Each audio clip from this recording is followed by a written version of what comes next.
সম্মানিত দর্শক ও শ্রোতা মণ্ডলী, আপনাদেরকে জানাই তৃতীয় শুভেচ্ছা। শুভ দিন।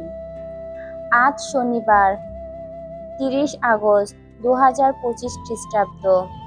আজকে আমাদের জন্য মঙ্গল সমাচার, মথি রচিত মঙ্গল সমাচার, 25 অধ্যায় 14 থেকে 30 পদ। পাঠ করছি আমি অনিন্দিতা সৃষ্টি চামগং।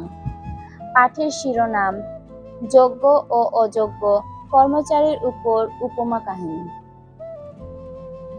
শোনো, ব্যাপারটা যেন এরকম, যেন একটি লোক বিদেশে যাবে। যাত্রা করার সময়ে তার কর্মচারীদের ডেকে সে তার সম্পত্তির ভার তাদের হাতে তুলে দিল। প্রত্যেকের কর্মদক্ষতা বিবেচনা করে সে তাদের একজনকে দিল 500 মোহর, একজনকে দিল 200 মোহর, আর একজনকে দিল 100 মোহর। তারপর সে বিদেশে যাত্রা করল। যে 500 মোহর পেয়েছিল সে তখনই গিয়ে তার ব্যবসায়ে ঘাটাল এবং যাতে তারাও 500 মোহর লাভ করল। তেমনি ভাবে যে 200 মোহর পেয়েছিল সে আরো 200 মোহর লাভ করল। কিন্তু যে 100 মোহর পেয়েছিল সে গিয়ে মাটিতে একটা গর্ত খুঁড়ল আর সেখানে মনিবের ওই টাকাটা লুকিয়ে রাখল। বহুদিন পরে তাদের মনিব ফিরে এলো। সে তাদের কাছ থেকে হিসাব নিতে বসল। যে সেই 500 মোহর পেয়েছিল সে তখন সেই সঙ্গে আরো 500 মোহর নিয়ে এগিয়ে এলো। সে বলল, হুজুর, আপনি তো আমাকে 500 মোহর দিয়েছিলেন, এই দেখুন আমি আরো 500 মোহর লাভ করেছি। মনিব তখন তাকে বলল, বেশ বেশ, তুমি সত্যিই একজন সৎ বিশ্বস্ত কর্মচারী। সামান্য ব্যাপারেই তুমি যখন নিজেকে বিশ্বস্ত বলে প্রমাণ করেছ, তখন আমি অনেক কিছুর ভার তোমার হাতে তুলে দেব। এসো, তোমার মনিবের আনন্দের ভাগ তুমিও নাও। এরপর যাকে দেওয়া হয়েছিল 200 মোহর সেও এগিয়ে এসে বলল, হুজুর, আপনি তো আমাকে 200 মোহর দিয়েছিলেন, এই দেখুন আমি আরো 200 মোহর লাভ করেছি। মনিব তখন তাকে বলল, বেশ বেশ, তুমি সত্যিই একজন সৎ বিশ্বস্ত কর্মচারী। সামান্য ব্যাপারে তুমি যখন নিজেকে বিশ্বস্ত বলে প্রমাণ করেছ, তখন আমি অনেক কিছুর ভার তোমার হাতেই তুলে দেব।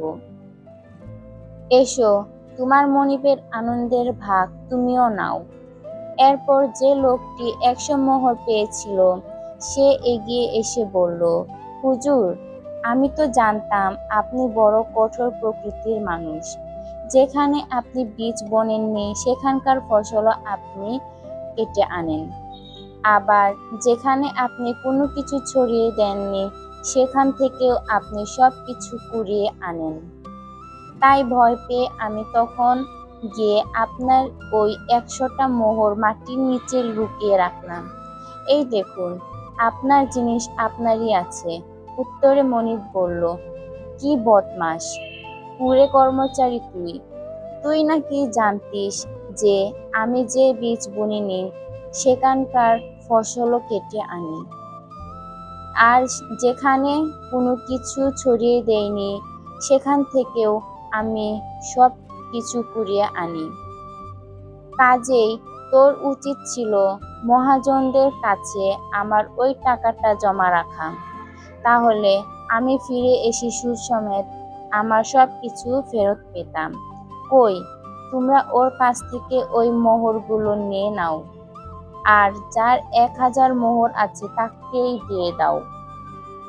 কারণ যাদের কিছু আছে তাদের প্রত্যেককেই আরো বেশি দেওয়া হবে। তাদের সম্পদ অপচয় করবে, আর যার কিছু নেই তার যেটুকু আছে তাও তার কাছ থেকে কেড়ে নেওয়াই হবে। ওই অকেজো লোকটাকে তোমরা ঘরের বাইরে অন্ধকারে ফেলে দাও।